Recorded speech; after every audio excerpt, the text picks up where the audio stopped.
मैं रेणु पांडे स्वागत करती हूँ अपने रेणु पांडे ऑफिशियल चैनल पर। बेटा विवाह गीत कैसा लगेगा आप लोग ज़रूर बताइएगा। अरे अरे काला भंवरवा करिया तोहरी जतिया करिया तोहरी जतिया भंवराया जो मोरे पुत के जाने नेवत पहुँचाव भंवराया जो मोरे बेटा के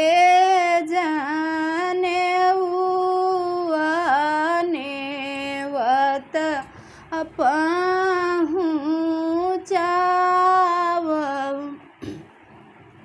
नेवतौ मैयारी ज्ञाना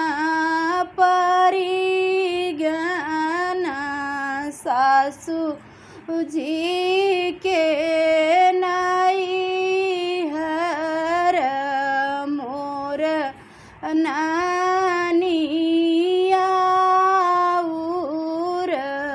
मोर नानियाउर भंवराय नाही नेवतौ बीरन भैयात जेन से मई रूठली जैसे मई रूठल आई गई ज्ञाना परिज्ञाना सासु जी के नैहर मोर नानियाउर भंवराय नाही आए बीरन भैयात जेन से मई रूठल सासु भेटैया पाना नैहर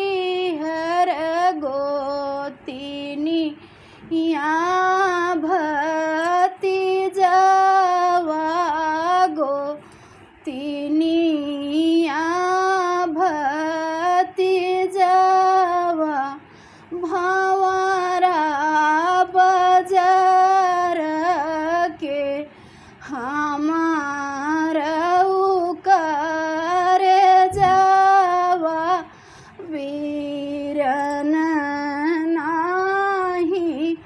नेवते वीरन नाही नेवते भंवरा बाजार के हमारऊ कर जावा वीरन नाही नेवते वीरन नाही नेवते अरे अरे काला भंवरवा करिया तोहरी जतिया करिया तोहरी जतिया भंवरा फेरी से नेवत पहुँचाव बीरन भैया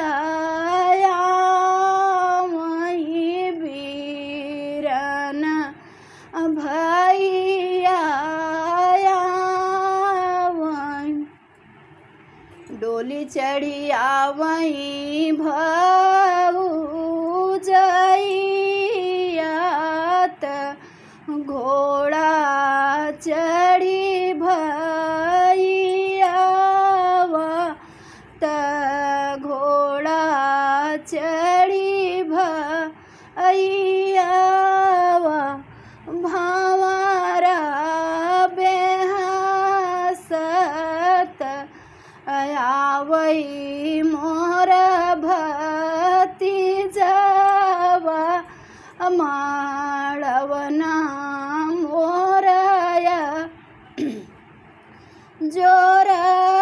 भाई माड़वना मोरया जोर भाई बहिनी बेहसत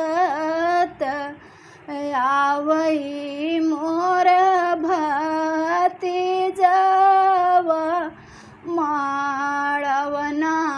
मोरया जोर भाई आंगने में बैठई भौजैया सब भैया सब भैया बहिनी दुआरे पे बैठई मोर भतीजवा भावना माया जोर भाई माड़वनाया जोर भाई। कैसा लगेगा विवाह गीत आप लोग ज़रूर बताइएगा। अच्छा लगे तो लाइक शेयर सब्सक्राइब ज़रूर करिएगा। धन्यवाद।